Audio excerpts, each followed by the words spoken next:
Onward, valiant Nirmalites, marching as to war, with our mother's banner going on before. Mataji, Redeemer, leads against the foe, forward into battle, see the banners go. Onward, valiant Nirmalites, marching as to war, with the mother's banner going on before. Like a mighty army moves the love of God. Brothers, we are treading where the saints have trod. We are not divided, all one body we, one in truth and one in peace and one in harmony. Onward, valiant Nirmalites, marching as to war, with our mother's banner going on before. Onward, any evil, join our joyous throng.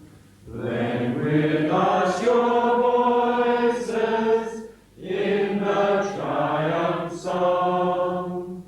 Glory, Lord, and honor unto Mataji, and for countless ages men of God will be.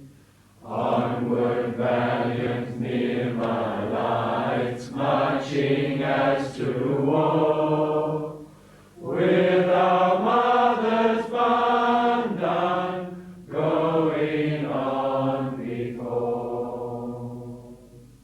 May God bless. May God bless.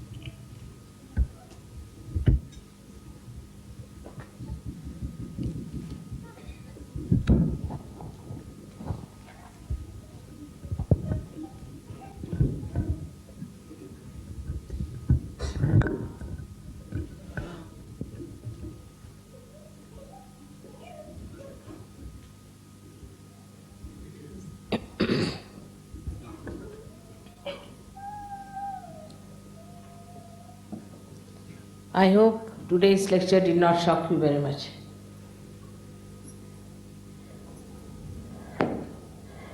I had to tell you about it.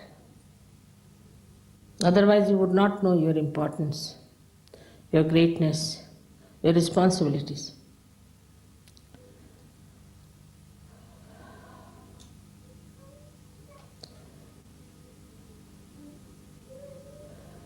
But I must warn you about the ghost, as I told you, because a mother has to warn about the ghost to frighten the children.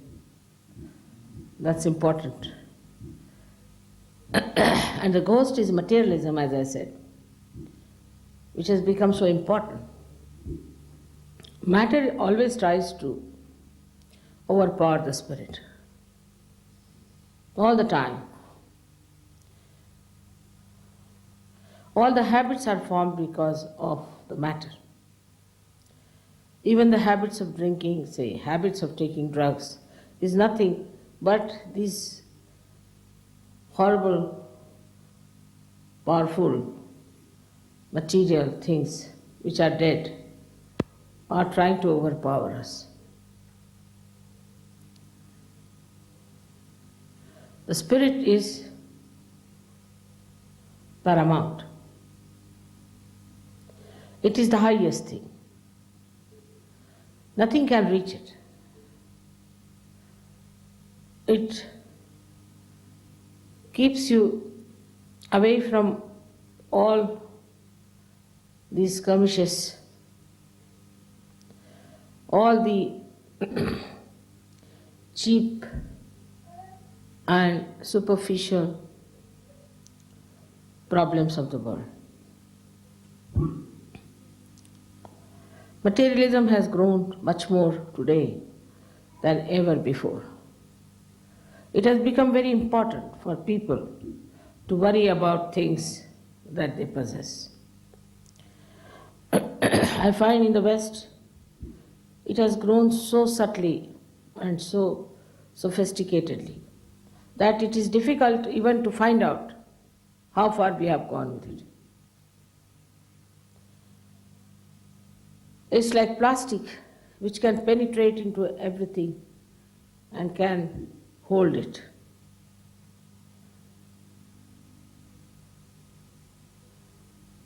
This materialism has brought us to the cracking point now. The whole world is bothered about it.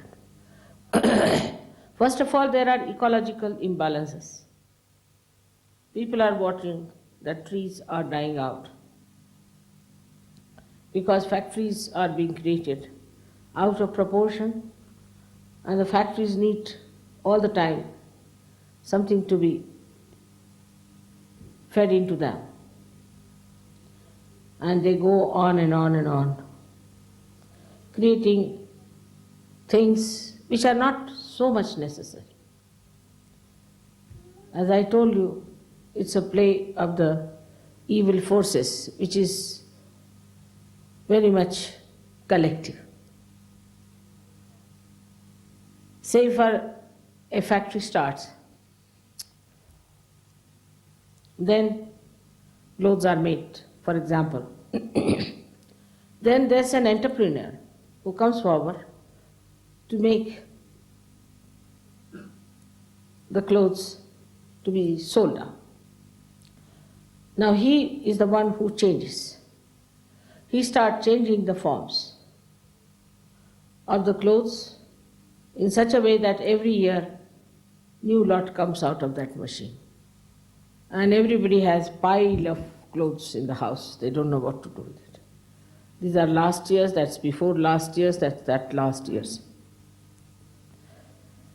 Of no use, absolutely useless, all made of artificial fiber. It is hard to find anything natural in all the Western countries, wherever I have been. Anything that is cotton, anything that is pure silk. There should be some balance, that machines are for us, we are not for the machines.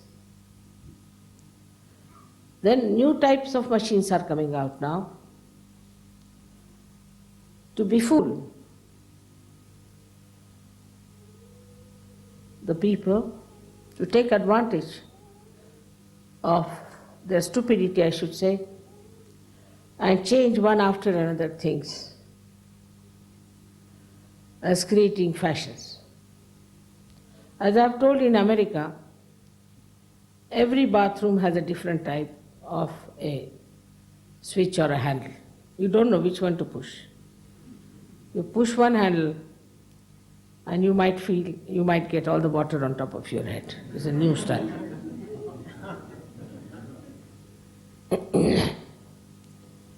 Now I've seen the bathroom that I have. It's very interesting. You must know horse riding to get into it.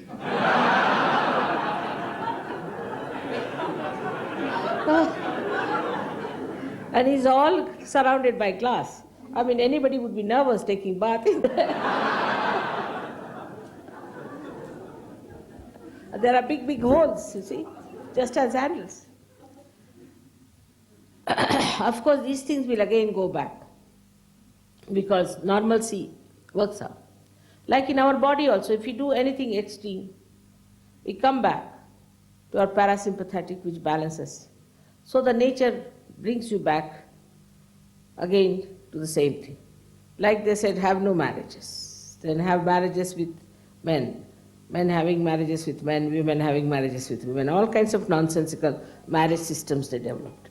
See, they must have varieties. You see, how can it be that a woman should marry a man? Then an old woman marrying a very young boy, or an old man marrying a very little girl. All kinds of nonsensical things started. Now it's coming back again. We can't have many wives. We can't be with many women. We have to be married to one woman. All those things are coming back. But at what cost? We have got already a disease which is called as killer's disease. So many problems have been created by this kind of movement towards the left or towards the right. Before the war started, it was more the movement on the left-hand side. All the poets wrote about something imaginary, tragic, like the Greek tragedy. I don't know why there should be a tragedy in Greece. Greece itself is a tragedy for every one of us. But they created a tragedy. Well, it's a horrid stuff that they have created. So everybody is miserable, Les Miserables, all of them. And French people don't like me much because I'm not serious. I should not laugh. I should be very serious. When talking about God, I should be even worse than a dead body. Otherwise, they don't want to listen to you. All kinds of stupidity started that moved to the left, do all kinds of perverse things. When Mr. Freud came in, they said, that's a good leader for us. Now he'll give us some more varieties. I was in a very big banquet sitting next to the ambassador of Mexico, and he told me that I'm told you are against Freud completely. Yes, I am, I said. Jung was a sensible man. He said, what is in Jung? He told us what all these our books have told, so what is so great about him that he's told something, the same thing? But Freud told us something new, so he's great. I said, all right, we have never eaten this table. Should we eat that because it's a new thing to do? Of course, it was not very diplomatic.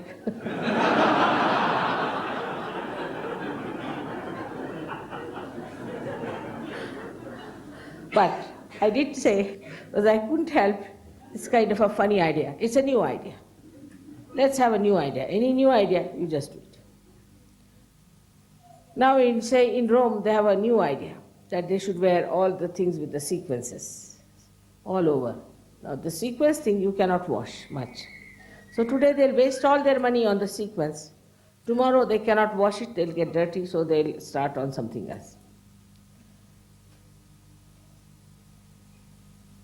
We have to be normal people as Sahaja Yogis to understand that will not allow matter to supersede us.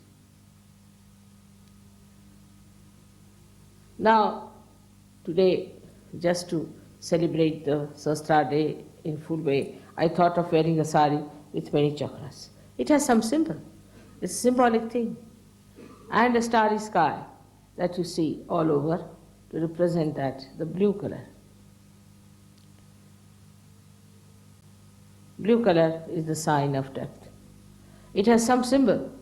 It's not without any symbol, without any meaning, that you wear anything because some factory is producing these things in bulk and they must be sold. We should be out of all these things. These things should not touch us. These things should not impress us. But we should laugh at them. Oh, then now the new craze has started, another one. And now they are looking like scarecrows everywhere, I find. I mean, they can be used for that purpose very easily. It's terrible, the way things are working out. But the worst thing that happens with materialism, that your attention becomes very superficial. Very superficial. You go on watching everything, you read every signboard If you have missed one, you'll turn round. I've missed one, so you must read that. The whole attention is so superficial. They are looking at women, women are looking at men, men are looking at, I don't know what they are looking at. The attention is so stupid and so foolish. And I have seen in their eyes the bhoots are passing from one to another. It's absolutely evil to put your eyes to such a strain. Christ has said, thou shalt not have adulterous eyes. How many Christians there are who haven't got adulterous eyes? So what you find, that the whole thing becomes extremely superficial. Even the religion. All religions have become anti-God. These are all anti-God activities. They have nothing to do with God, they have nothing to do with religion, they have nothing to do with dharma as we call it. They are making all kinds of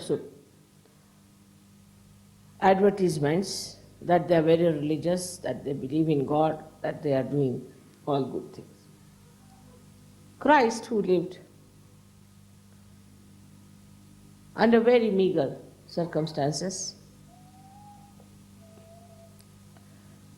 was born in a manger. If you go and see the property of Pope, you'll be amazed and aghast. He has more property than even the Tsars had, even the great kings of China had. And now they are hand in glove with mafia. Still they are heads of the religion. Same in India, the way religion is preached is all nonsensical things going on. There's no sense in what they are talking. The Hindu religion, the Sikh religion, the Islamic religion is another nonsense. It has nothing to do with God. It's all anti-God activity. It just forces people, it just frightens people and makes them suffer and uses all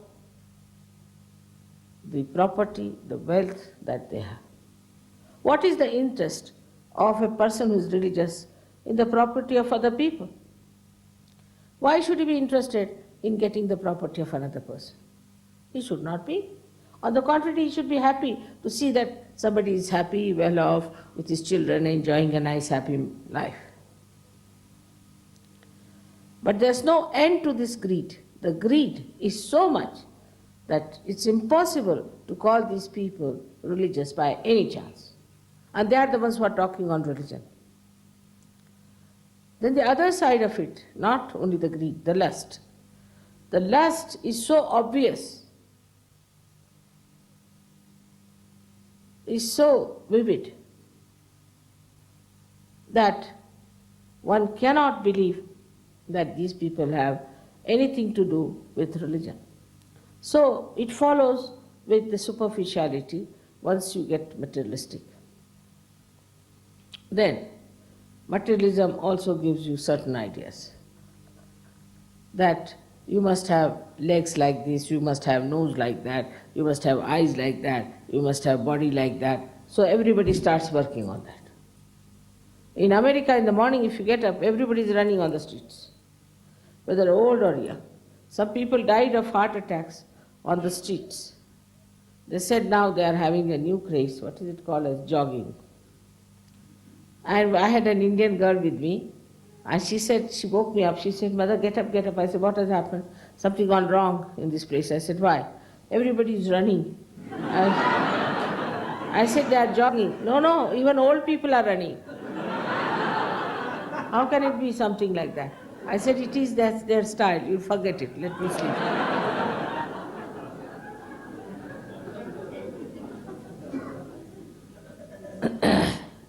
Everything should be done in a way to keep fit and to keep all right. But not just to sort of fall into the traps of these people who are spreading materialism.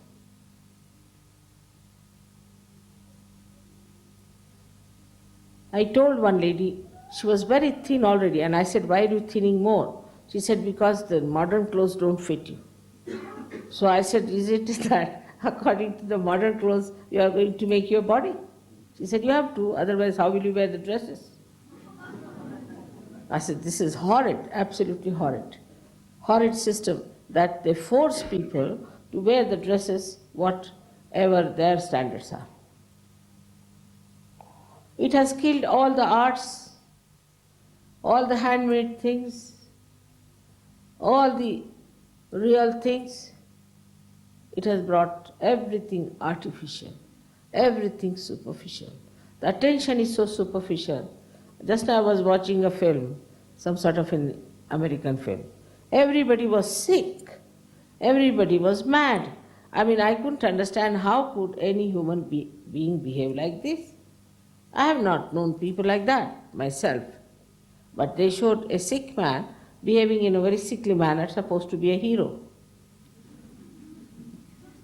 So all these advertisements, all these newspapers, all this media, all of them are just here to create sensations in your body. Some sort of a sensation. It has to be a sensational thing because they think that you have become matter. Unless and until you give some shocks to the matter, it won't move.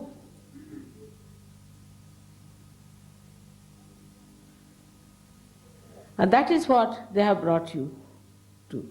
That's where we have landed into a state of matter. So we have no feelings. We just don't talk to anyone. Our hearts are frozen. We feel afraid to talk to human beings.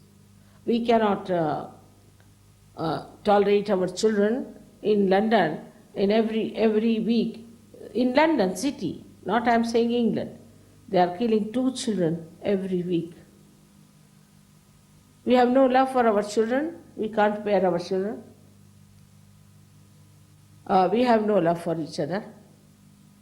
No love for cooking. No love for doing something for your husband. Husband has no love for doing anything for the wife. All the time what pictures they show is husband-wife fighting. All the time. How can there be?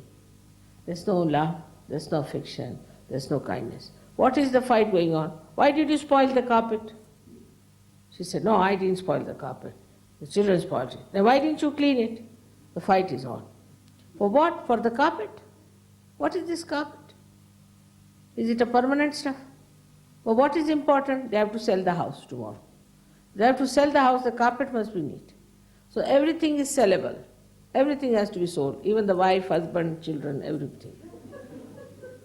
They have to be made in such a way that are sellable all the time. Whatever you buy a diamond, all right, it should be sellable. If you want to buy anything precious, it must be sellable. Mr. Fry? So nobody can have something that is not standardized. All the rest, I don't know, goes into waste, I think, in these countries. You have to have everything standardized. Nothing you can have for your own joy, for your own happiness, for your own using, for your own love for it. You give somebody some present, say, for example, you give somebody a gold ring. Immediately that person will go to the shopkeeper and ask the jeweler, is it gold or not? Whether it is, the price is all right or not. What carat gold? Everything. They will not see to the beauty of the thing.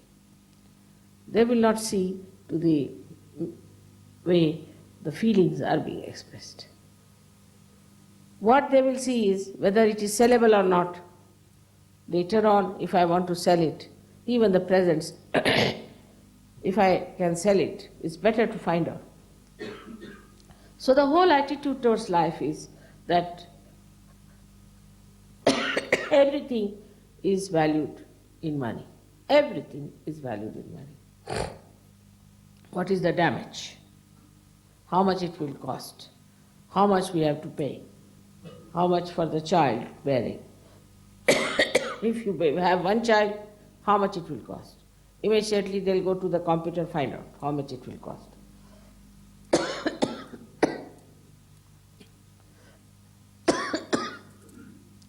Now, like I'm speaking, So I should find out how much it will cost my throat. That if I'm speaking so many words, like there's a computer for it. You put in the computer, you'll find out it will cost you 5 lozenges. All right, charge 5 lozenges to the Sahajayogis.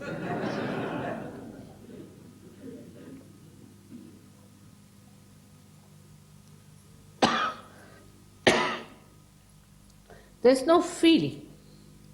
Even they sing, when they walk, even when they do any work, there's no feeling. And there's no involvement at all, no involvement of any kind. The artistic work that was done before cannot be done today. Why? It is because there is no feeling, there's no involvement, there's no feeling that, that this is my work, I'm doing it. I'm doing it to present my own feelings, to express myself. It's my own thing. There's no feeling. Imagine you have seen, so many of you have seen now, Ajanta. This was built in 10 centuries, cut from top to bottom. How they must have planned it, how they must have organized among themselves in 10 generations, how they must have painted it. And there's nothing, no city, nothing, no television, no food. How they lived there. They lived on dedication and love of Buddha, whom they had never seen. Such personalities they were, such involvement. Once they took up something, they were absolutely dedicated with it. But such people are lost today because of materialism. Most important thing is how much money you get out of everything. There's no end to it. And then what you take to is thieving. All these big people, the Prime Minister, today I was told that this Marcos, the great Prime Minister, Filipino fellow, gave all his paintings to another thief from Riyadh. They are all thieves. All these big Johnnies supposed to be there are thieves. Why?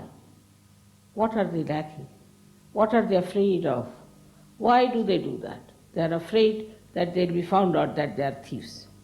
So they are doing all these wrong things. They are collecting money because they know they have to run away one day. All right, so they must organize in such a way that they should have all these things planted in some place where they can always get hold of. But why become the thief, first of all? You become the Prime Minister, make a name out of yourself, history will remember you. No, they cannot think of those things. They just think of the present. Sahaj way is to make money. When you are on the throne, make the money as much as possible. This money is going to bring them bad name. In the progeny, they will not be remembered. People will not take their names. If they take their names, they will have a headache. So what's the use of leading such a life? Even today, human beings in general are not so degenerated that they put statues of a drunkard or statues of a man who has been a thief, who has been managing the whole country and selling it off to somebody else. There are no statues of such people. Nobody remembers them. People don't like them. Such people are hated.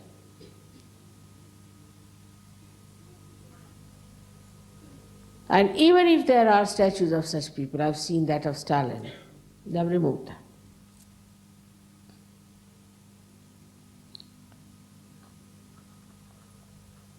So this idea of materialism has grown like a ghost now into the minds of people that matter is more important.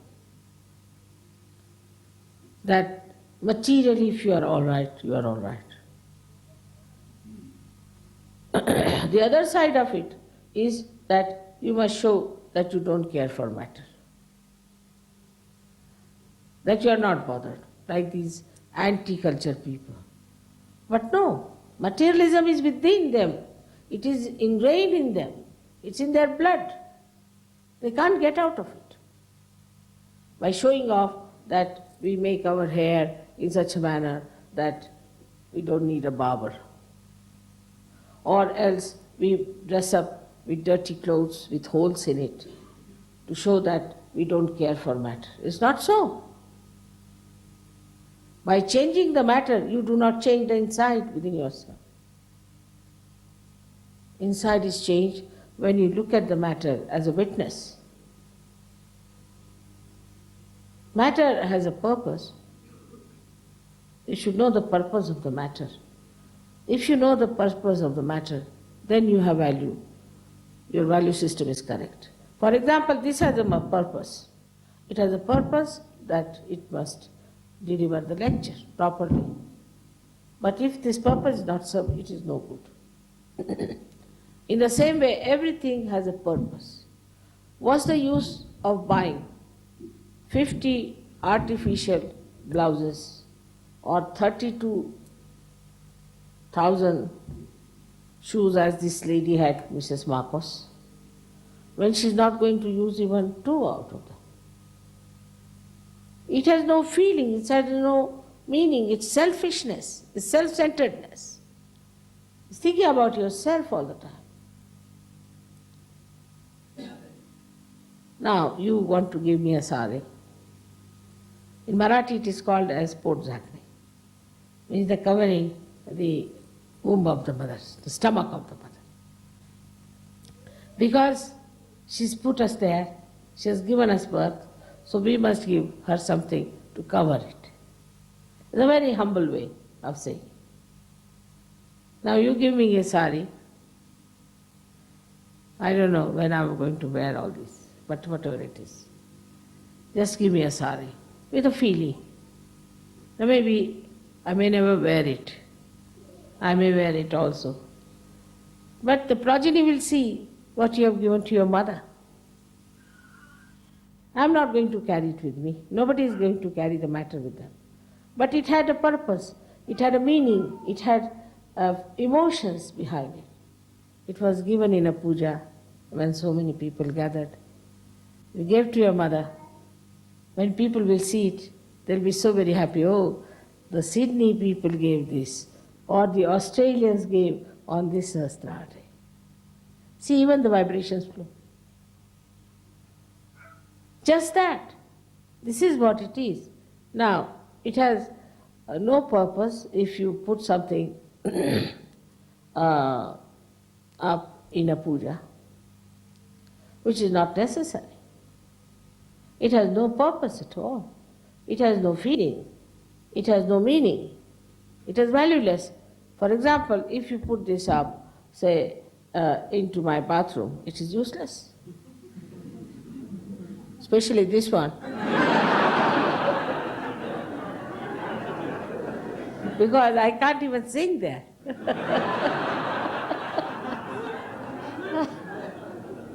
Quite frightening. Thank God it's being screened by Sahaja Yogis because they know my conditions, you see.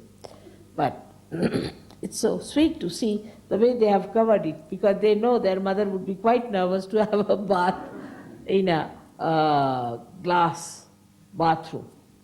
That's all. That shows, you see, that feeling, that understanding about me, that fills my heart with such love, such oneness with you, that you understand me.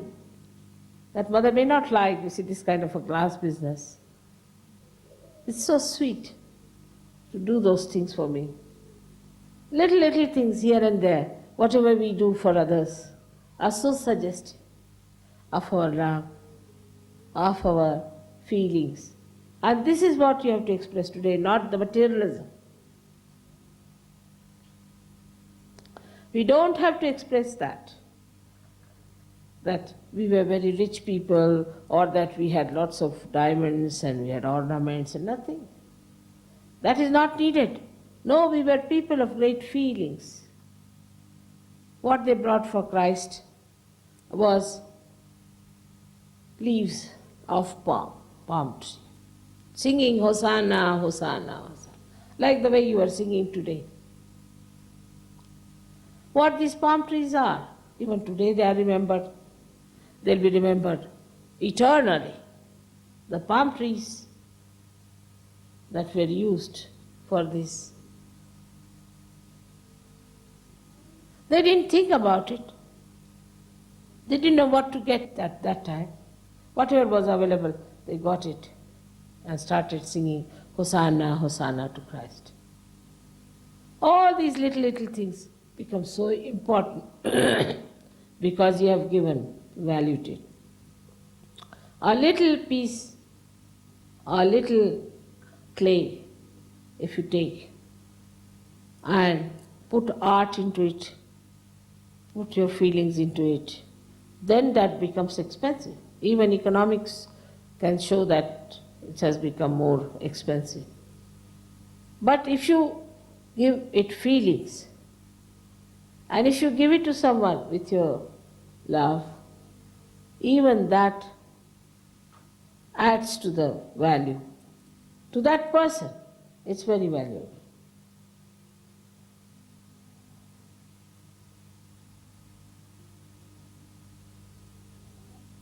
It is remarkable sometimes how little things just move the whole ocean of my love into a turbulent, happy, joyous, loving heart.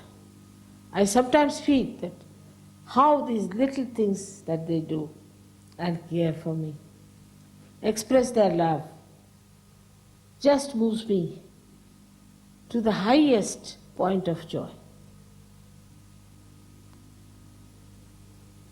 There is not the matter that is important. It's not how much you have spent is important. It's not how it has been brought is important.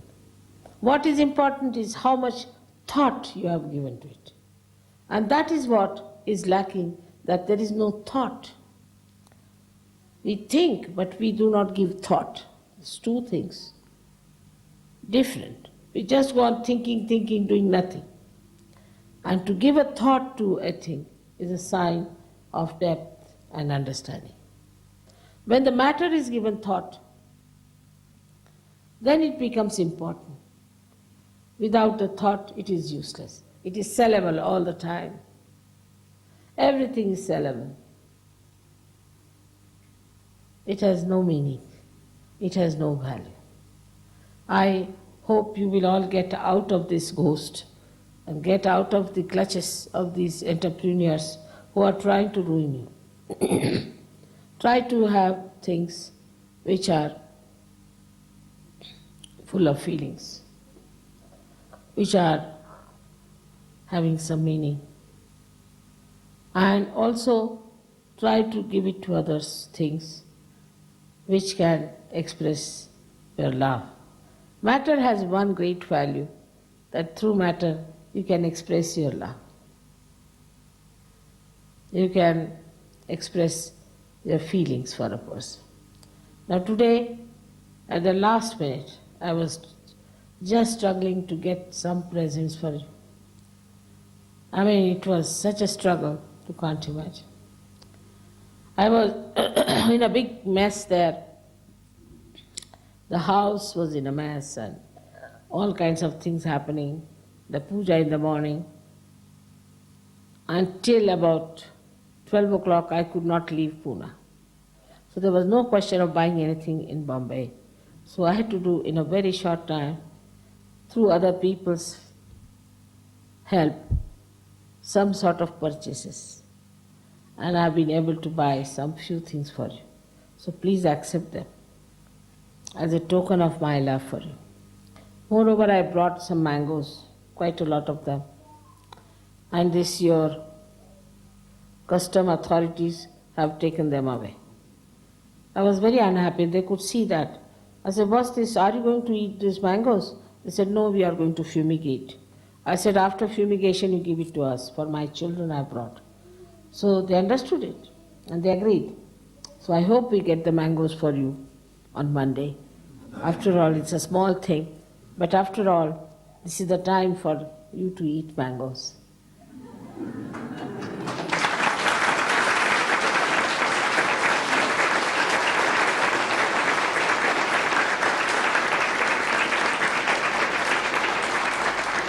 Have you got the presents here? Not yet. We'll have to get them adjusted. Yes. We've got most of them here. We've got them all here. If I? We have them all here now. Yes, good. Yes, I would like to give them now. If you have named. Yes, we have. All right. Yeah. So I've left it to James' wisdom to name them for people whom he wanted to give the presents. And we have smuggled them nicely into your country because we had a mango problem. They allowed us to bring the rest of it.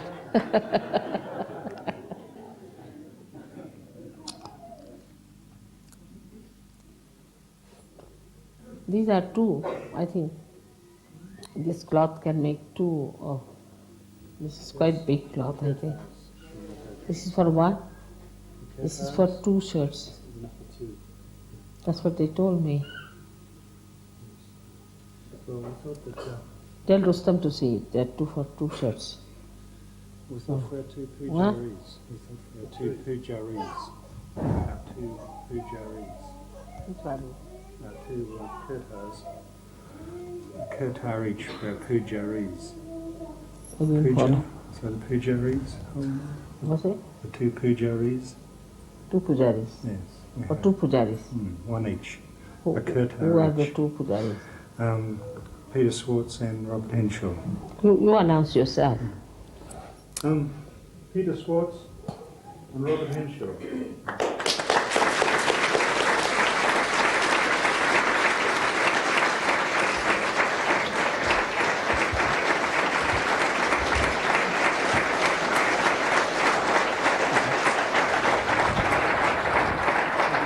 It can make two kurtas for you. All right. I hope you like them.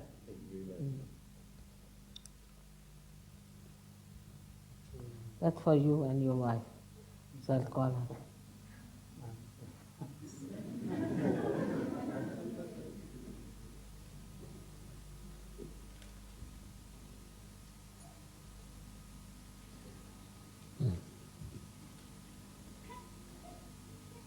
These are for James.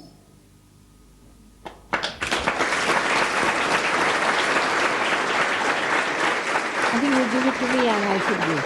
It's better you give it to me and I should give.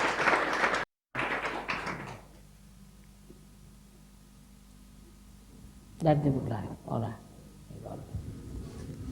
Even the price to them.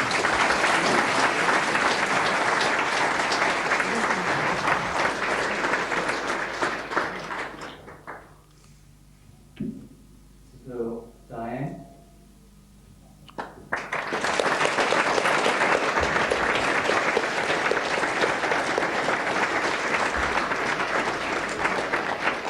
I got this. One is from Rajesh, one is from me. The top one from me, that lower one is from Rajesh. There's another gift for James.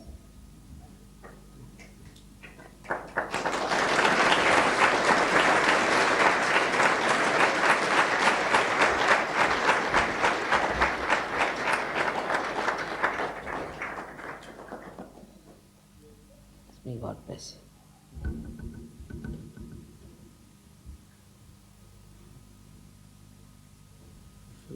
Tell the thing. Philip from Canberra.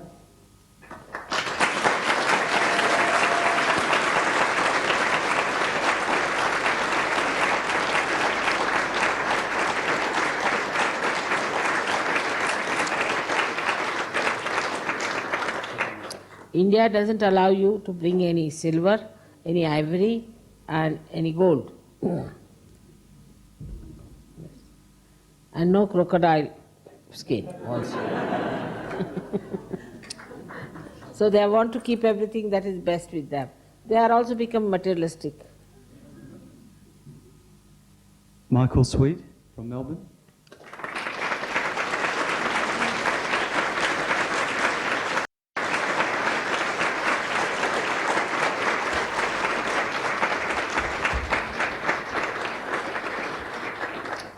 best for cooking so well. And Charles from Sydney.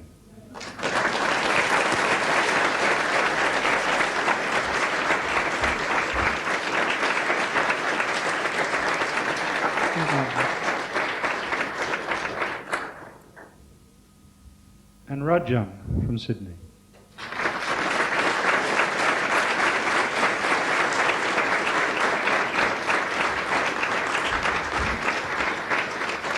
I'm happy you progressed so much. Very happy to see that. And Brian Bell from New Zealand.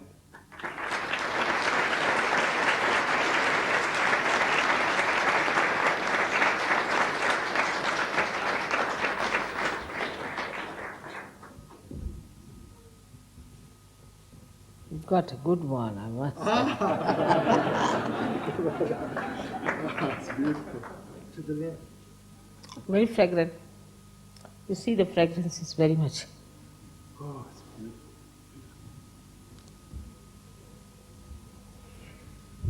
Albert from Queensland.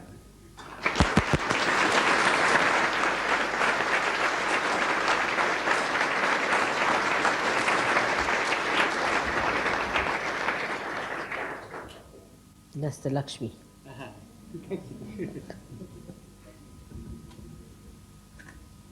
And Lawrence from South Australia.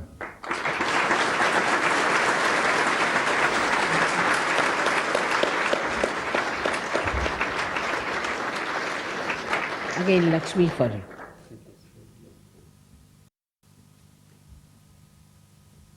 And Frank Ganassi from Western Australia.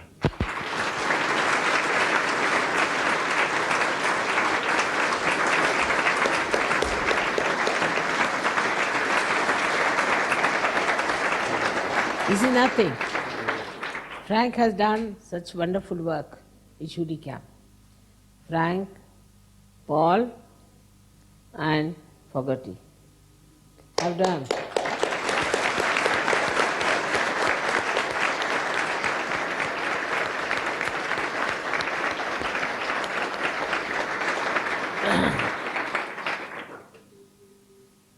Paul Hendrion from Melbourne.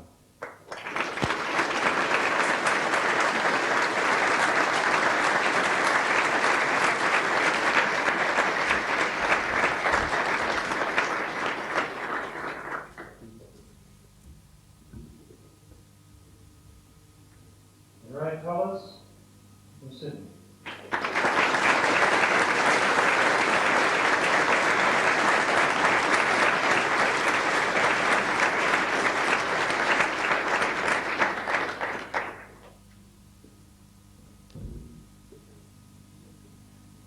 May God bless.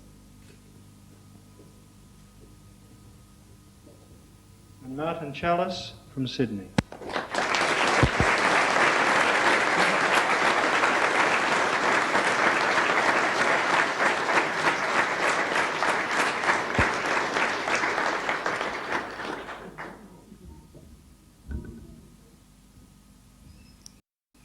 May God bless you.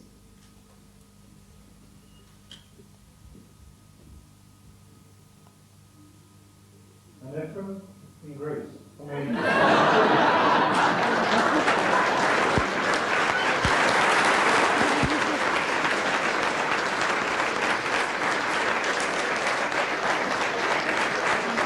He's actually Jewish, Mother, but you said he was from Greece.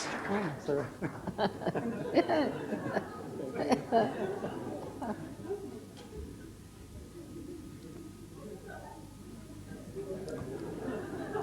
Peter Swartz from Sydney.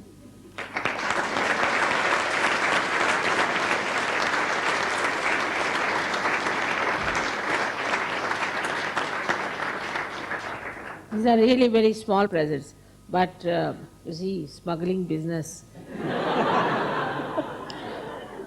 we don't know how we manage. We were not quite worried that here they'll stop us. But the mangoes, you see, made them mad. Robert Henshaw from Sydney.